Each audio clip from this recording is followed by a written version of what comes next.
ភ្នំពេញកាលពីយប់ថ្ងៃទី10ខែកុម្ភៈឆ្នាំ2026មិនទាន់ដឹងថាជាករណីទំនាស់ឬជារឿងគំនុំផ្ទាល់ខ្លួននោះទេខ្មានកំភ្លើងជាជនជាតិចិនម្នាក់បានរត់មកទាញទ្វាររថយន្តហើយដកកំភ្លើងបាញ់នារីរងគ្រោះម្នាក់ចំត្រង់ចង្កេះនិងពោះបណ្ដាលឲ្យរងរបួសធ្ងន់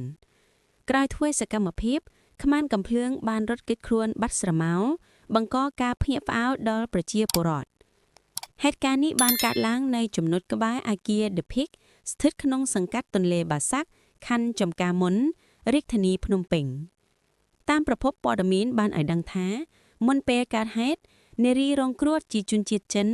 និងបុរសម្នាក់ទៀតអ្នកត្រូវជាគូស្នេហ៍បានហៅតាក់ស៊ីតាមកម្មវិធីនៅពេលរថយន្តតាក់ស៊ីមកដល់អ្នកទាំងពីរបានដើរចេញពីអគារ The Peak ហើយឡើងជិះរថយន្តម៉ាក Toyota Prius ពណ៌សពាក់ស្លាកលេខភ្នំពេញ 2CC កែ548ខណៈពេលដែលពួកគេចូលទៅក្នុងរថយន្តនិងបិទទ្វារស្រាប់តែមានបុរសជនជាតិចិនម្នាក់ស្លៀកពាក់ពណ៌សរត់មកទាញទ្វាររួចចូលបាញ់នារីរងគ្រោះបណ្ដាលឲ្យរងរបួសធ្ងន់ចំណែកបុរសជាគូស្នេហ៍មិនត្រូវបាញ់នោះទេ